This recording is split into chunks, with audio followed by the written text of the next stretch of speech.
Alors, on peut enfin répondre à la fameuse question, est-ce que le Bitcoin va remplacer l'or? On a la réponse dans ce triste événement qui s'est produit hier soir. Les États-Unis l'avaient annoncé déjà il y a 2 jours, une potentielle attaque de l'Iran sur Israël. Ça s'est produit cette nuit. C'est un événement géopolitique, à mon avis, d'une extrême gravité.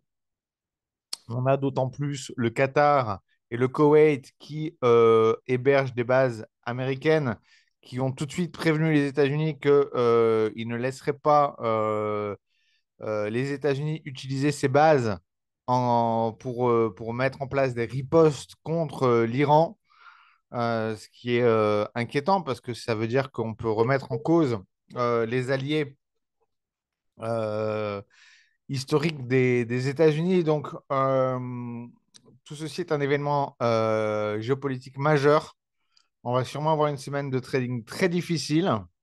Je vais faire le tour en analyse technique, mais rappelez-vous bien que l'analyse technique, à mon avis, ça va pas être le market mover de la semaine prochaine. Alors, je partage mon écran. On partage l'écran. Voilà. Alors, une fois n'est pas coutume, cette fois-ci, j'utilise TradingView. Je vais mettre aussi Pro Realtime. Mais alors, si vous ne voulez pas, encore une fois, vous casser la tête, Pro Realtime, vous tapez l'URL prorealtime.com/fr/web et vous avez Pro Realtime gratuitement, sans inscription, avec les niveaux de support résistance. Ici, je vous ai mis les bandes de Bollinger. Vous avez pas besoin de les tracer. Alors ici, cette ligne, n'en tenez pas compte, c'est pas un support, une résistance. Mais on va regarder ici sur TradingView pour une fois parce que j'ai tous mes niveaux tracés. D'ailleurs, va peut-être falloir que j'en adapte certains.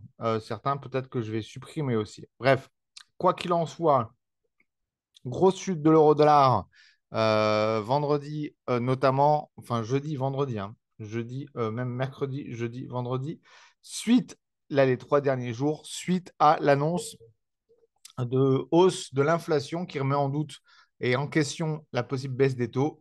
Donc, il est devenu maintenant fort probable, et je l'expliquais dans ma précédente vidéo sur l'inflation, je vous invite à revenir dessus. Il est maintenant fort probable que l'Europe baisse ses taux avant les États-Unis, ce qui pénalise bien sûr l'euro.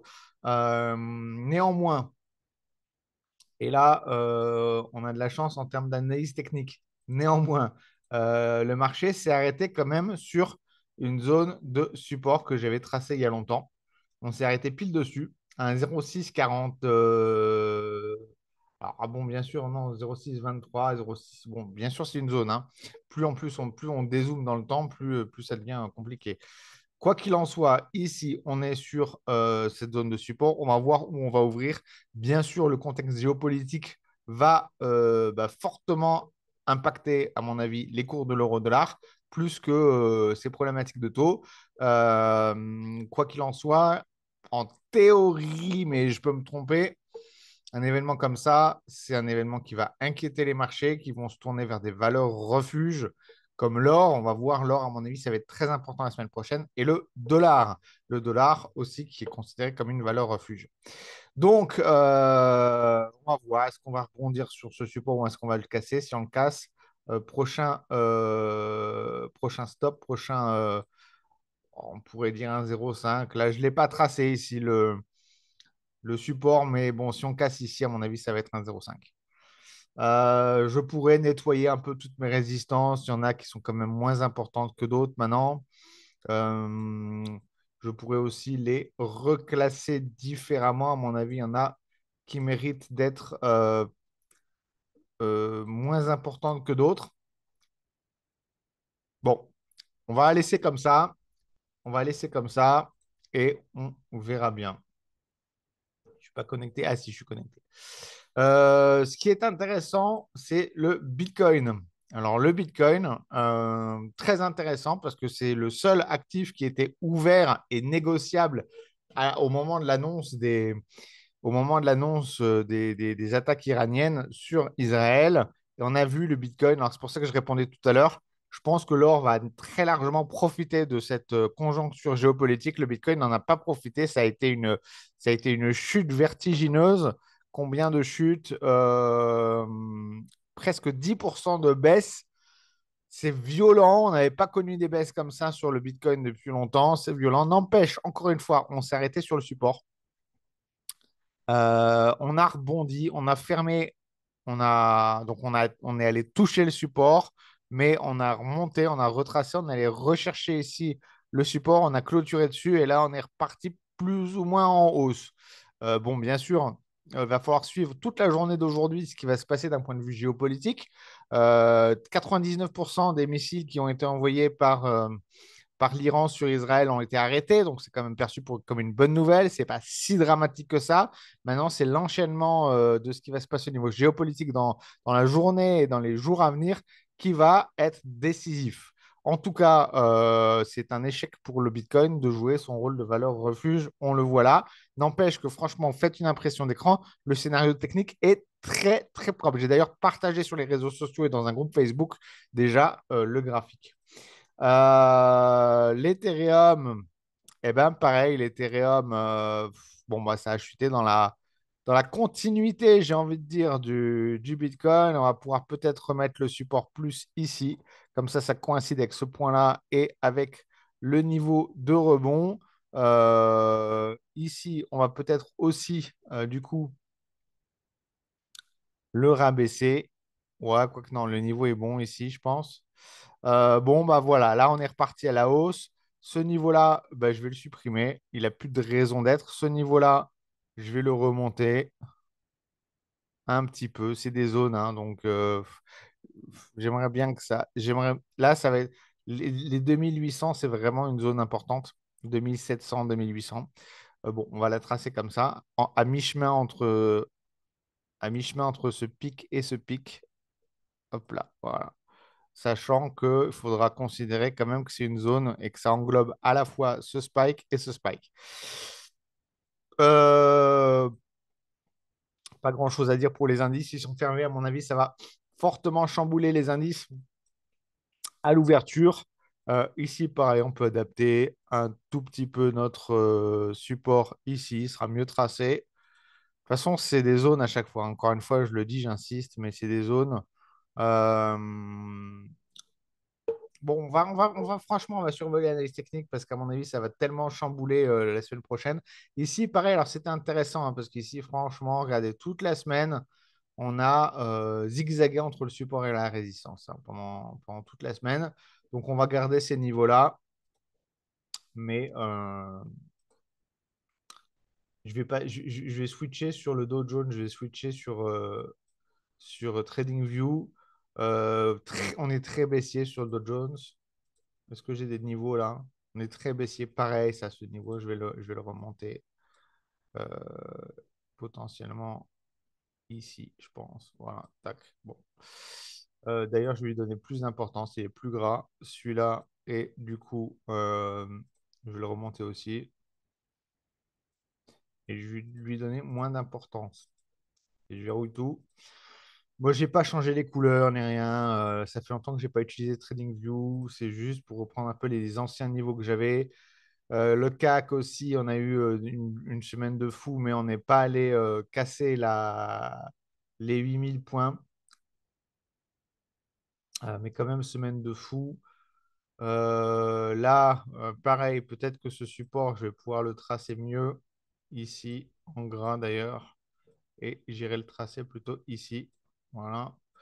Donc, il faut adapter. Là, j'ai pas tracé encore de résistance, mais si je devais tracer une résistance, je pense que je me casserai pas trop la tête. Je prendrai le plus haut historique. Voilà, en vert. Va falloir que je change toutes les couleurs, hein, tous les trucs, etc. Parce que là, ça va pas.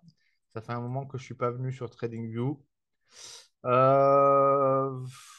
J'ai pas le cœur à faire l'analyse technique parce que je sais que ça n'a pas beaucoup de sens dans un contexte comme aujourd'hui. Mais je mets à jour quand même mes supports résistants. Je fais pas beaucoup de commentaires, je suis désolé. C'est aussi la situation, le drame de cette situation qui me coupe la parole. Mais notez, regardez les niveaux comme je suis en train de les tracer, notez-les. Ça va être les niveaux qu'il va falloir suivre. Allez, je reprends d'ailleurs depuis l'euro-dollar. Là, les niveaux sont à jour. Ce niveau-là, on va peut-être le remonter un peu. Suivez ce que je fais en temps réel. Faites pareil. J'ai pas de. Aujourd'hui, ça va être le silence qui va régner parce que j'ai pas le cœur à prendre la parole. Honnêtement, je suis désolé avec ce qui se passe. Ça m'inquiète beaucoup. Heureusement, il n'y a pas de victimes, hein. Je vous dis, 99% des missiles, a priori, ont été interceptés. Mais néanmoins, j'ai pas le cœur à parler aujourd'hui. Donc, on va faire silence et on va juste se focaliser sur les niveaux.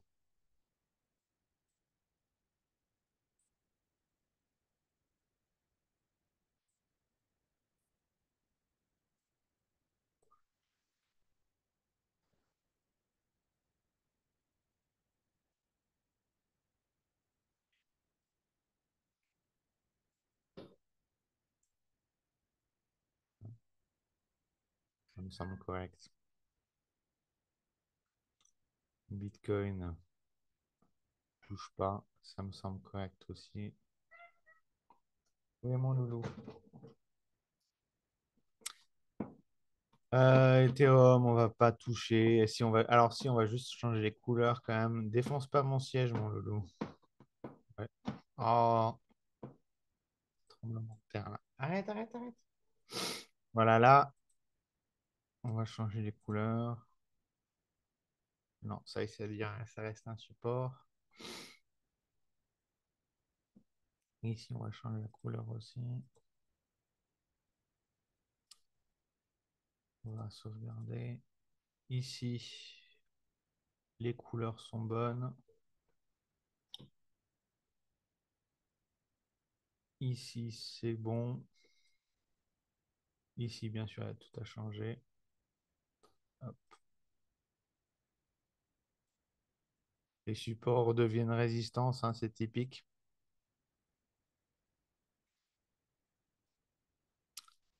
Le CAC, c'est bon.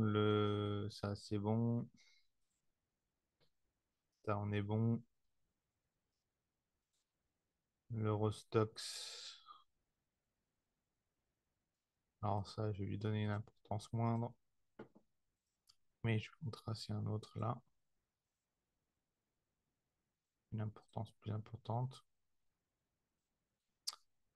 Peut-être que même celui-là, on pourrait le remonter ici. Lui donner un petit peu plus d'importance.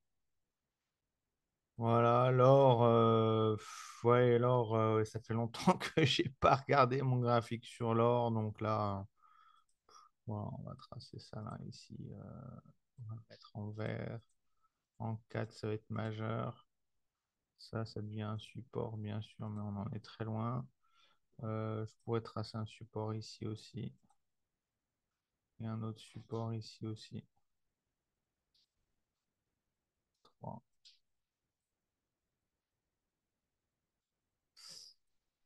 Voilà, un grosso merdo, hein. Le pétrole devrait aussi monter, hein, parce qu'on est sur un contexte géopolitique sur le pétrole et c'est la valeur qui va suivre. Bon, j'enregistre. Je ferai les détails après, hein, mais le pétrole aussi, à mon avis, devrait